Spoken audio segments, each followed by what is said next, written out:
La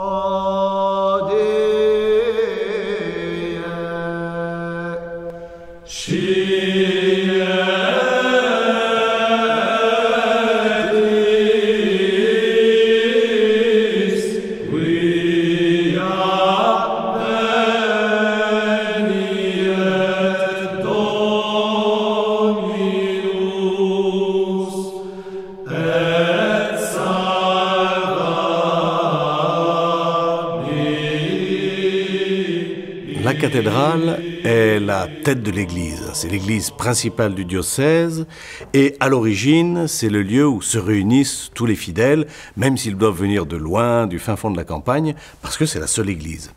La cathédrale est aussi accompagnée de paroissiales lorsque le christianisme se développe à travers le pays. Chaque communauté a une petite église auquel elle tient et qu'elle enrichit, qu'elle embellit. Parallèlement, vous avez aussi des abbatiales, disons, des églises de monastères pour simplifier, et ces églises de monastères jouent un rôle toujours très important, parfois plus important que les cathédrales. On a opposé, par exemple, le XIIIe siècle comme un siècle des cathédrales au XIIe qui aurait été un siècle des abbatiales. Alors l'église est un lieu de rassemblement. Église, vous le savez, vient de ecclésia en grec qui signifie le peuple. Donc l'église accueille le peuple de Dieu, les fidèles et les prêtres. C'est un tout, bien sûr. Elle accueille aussi plus que le peuple de Dieu, puisque, vous le savez, c'est ce qui est une théorie développée depuis Saint Jean Chrysostome. À chaque messe et à chaque office, les anges chantent en même temps que les hommes.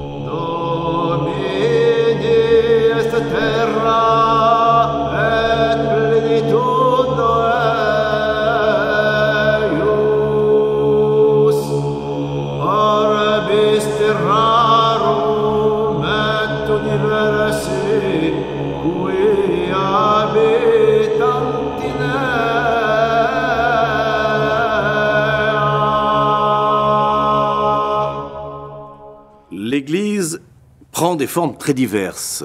La première forme des églises de pèlerinage, des cathédrales, c'est la basilique. Au IVe siècle, on a de grandes basiliques qui sont des bâtiments destinés justement à assembler les populations dans le monde romain païen. Donc la fonction est parfaitement adaptée à l'Église chrétienne.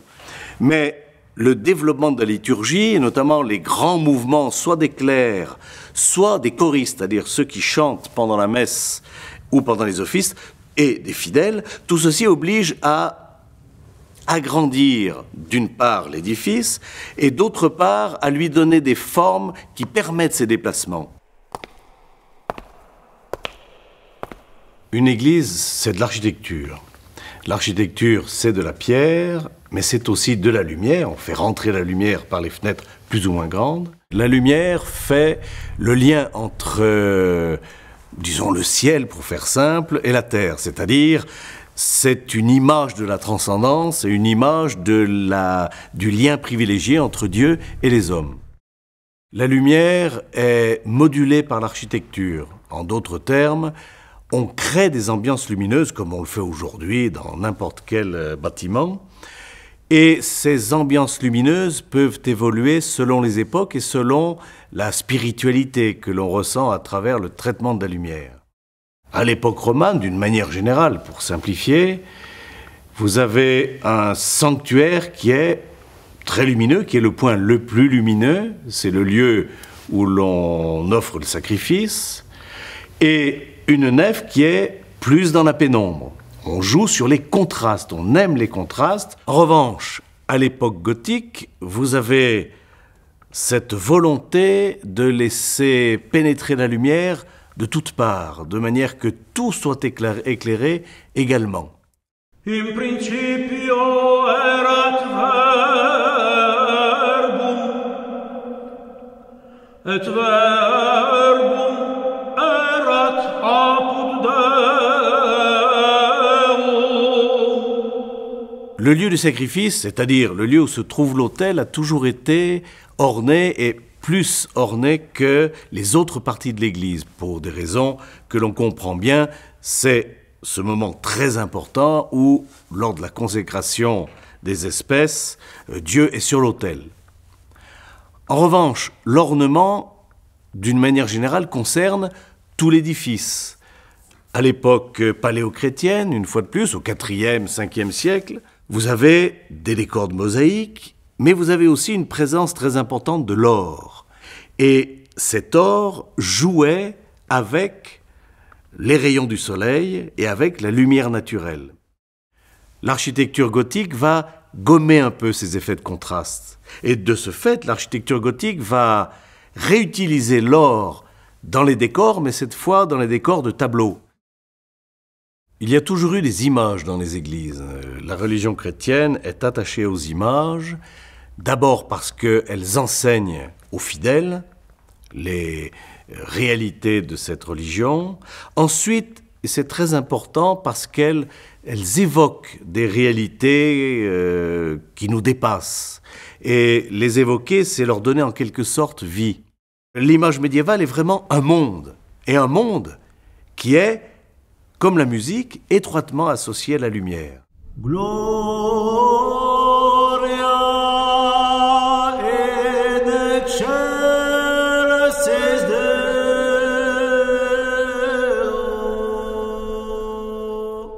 Et lorsqu'on parle de musique, immédiatement, on entre en relation avec l'origine, sa substance même.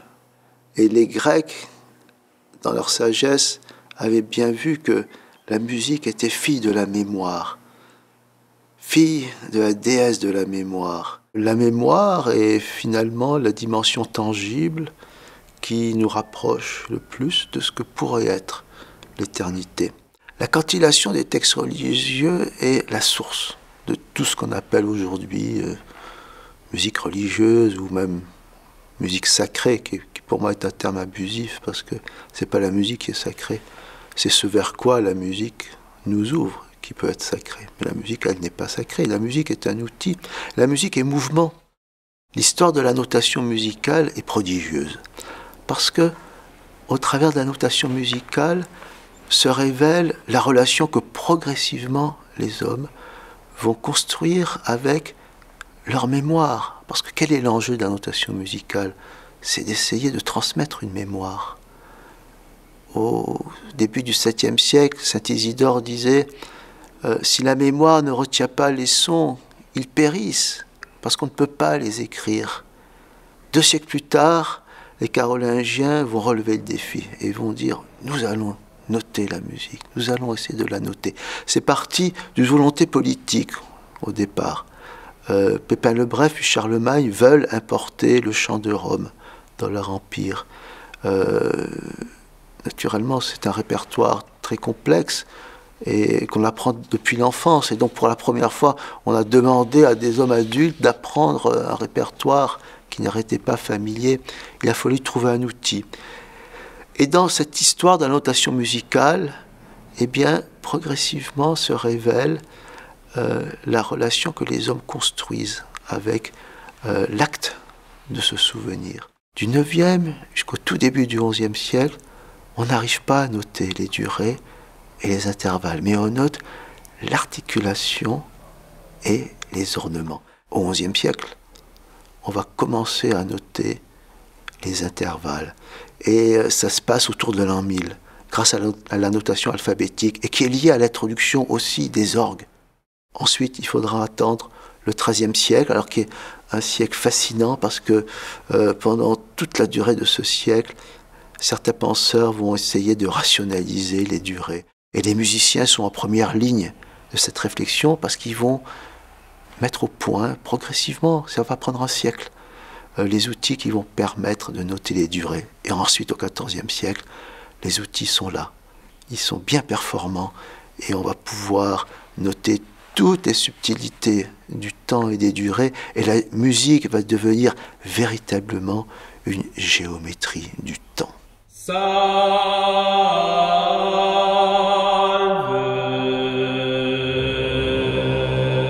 Le son est essentiel à la liturgie.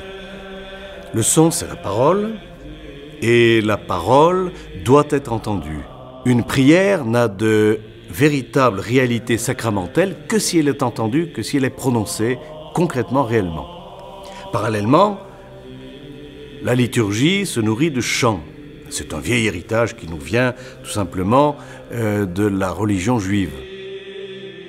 Cette conception de la liturgie est pleinement vécue au Moyen-Âge. Aujourd'hui, on s'interroge devant la magnificence de ces édifices qui, effectivement, font concourir les meilleurs artistes, les meilleurs chanteurs.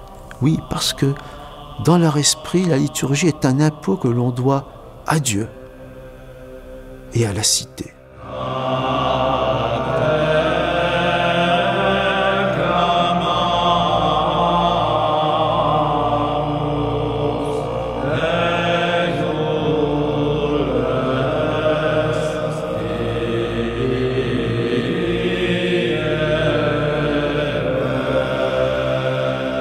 Ce qui m'a toujours impressionné dans l'architecture médiévale ou dans l'architecture paléo-chrétienne, c'est que ces édifices sont très bien adaptés au son.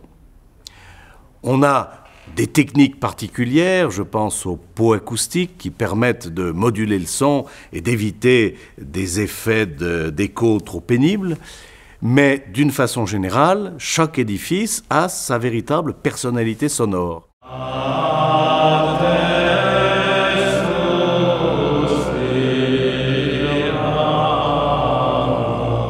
Les façades des églises sont des lieux d'accueil. Dans ces lieux d'accueil, on offre à celui qui vient l'image, l'identité en quelque sorte de l'église qui l'accueille. Cette identité, elle est affirmée dans les tympans, dans la statuaire, lorsqu'on développe les statues au XIIe, XIIIe siècle, éventuellement dans d'autres décors comme à la cathédrale de Lyon, les fameux médaillons. Ces grandes compositions iconographiques devaient être finalement plus facilement comprises par les contemporains qu'on ne l'imagine. La vie des saints, par exemple, peut illustrer ce qu'un chrétien peut faire dans sa vie. Le saint devient un modèle. Et tous ces niveaux de lecture sont parfaitement identifiables encore aujourd'hui, à condition bien sûr d'y appliquer des méthodes de lecture. Il y a toute une tradition iconographique que l'on fait partir de la vie du Christ elle-même. Le Christ aurait voulu laisser son image dans la mesure où le Christ est le Fils incarné, Fils de Dieu, et il a été totalement Dieu, totalement homme, donc il y a une logique de visibilité qui est liée à l'incarnation. Et cette visibilité, elle doit se poursuivre, et c'est ça le rôle de l'icône qui doit continuer la mission de cette présence au monde du Christ. Le mot icône est employé très souvent aujourd'hui pour dire différentes choses, mais la véritable icône, c'est une image sacrée qui permet, qui est visible et qui permet d'accéder à l'invisible. Donc chez les orthodoxes, encore aujourd'hui et à l'origine donc dans toute la chrétienté orientale, on a un culte des icônes, et le mot icône ne signifie pas seulement une peinture sur bois, mais les icônes, ce sont aussi les mosaïques qui tapissent l'abside, qui tapissent les murs du sanctuaire, et à chaque fois, il y a donc une fonction sacrée, une fonction profonde, où on a véritablement une présence divine dans l'image. Dans la chrétienté latine, on a continué la tradition byzantine qui a beaucoup impressionné en Occident, mais en même temps, on a évolué vers davantage d'humanité. C'est ainsi qu'il y a deux types de Christ aux alentours de 1300 qui coexistent. On a le Christ triomphant, Christus triumphans, où on voit le Christ sur la croix qui est déjà ressuscité, qui est comme vivant, bien droit, n'étant pas lié à la pesanteur et aux souffrances de la crucifixion. Et puis il y a le Christ des douleurs, le Christus dolens, le Christ souffrant, qui lui a les yeux fermés et est mort et supplicié. Son corps a une forme incurvée parce qu'il est soumis aux lois de la mort et de la pesanteur. Il s'effondre sur la croix. Ces images ont comme fonction de faire participer les fidèles. Et c'est ainsi qu'autour des images, les gens montraient leur compassion en se flagellant, en priant, en chantant et en voulant revivre les douleurs du Christ lui-même.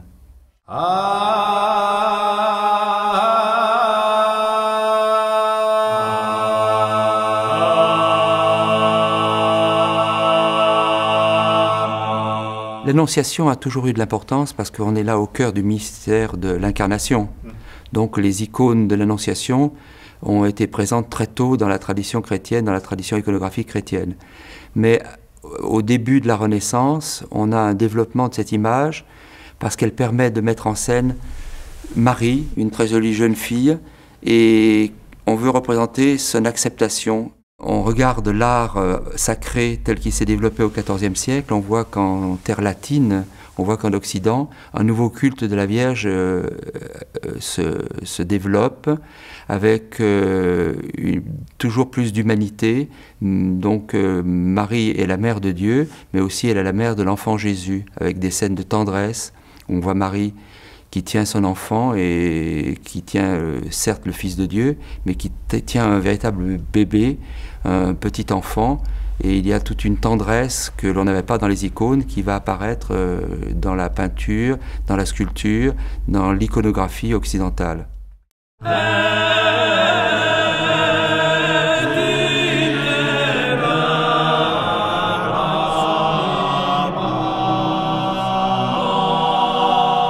François d'Assise, qui est mort en 1226 pour le situer dans le temps, va avoir une très grande importance dans la spiritualité et même dans l'iconographie. François d'Assise a un amour pour la nature, et le mot ne convient pas parce que pour lui ce n'était pas la nature, c'était plutôt les créatures.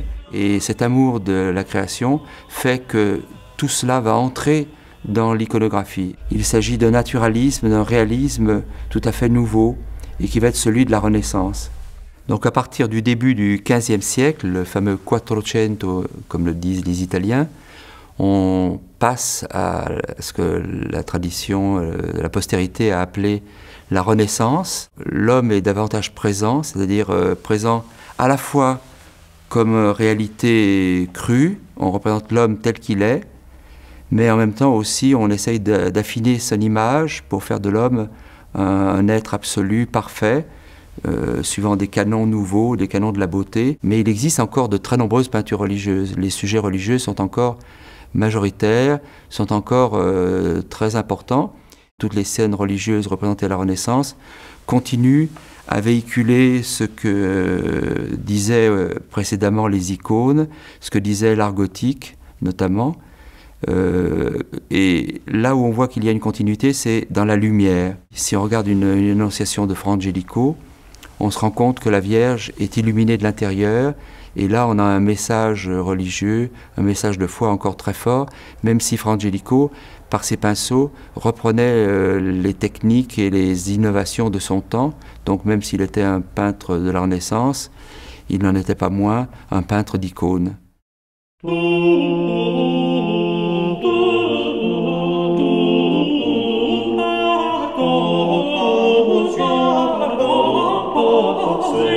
Les images, que ce soit là au Moyen-Âge ou à la Renaissance, ont bien sûr comme première fonction d'enseigner. C'est un peu un catéchisme, c'est un livre ouvert avec des images pour ceux qui ne savent pas lire, certes. Mais la vraie fonction des images, que ce soit au Moyen-Âge et même à la Renaissance, c'est de montrer l'invisible, de permettre un passage à partir du visible vers l'invisible. C'est une manière de passer du temps limité vers le temps illimité, vers l'infini, vers l'éternité divine. On passe de ce qui est mesurable vers l'incommensurable, donc on passe de l'humain vers le divin.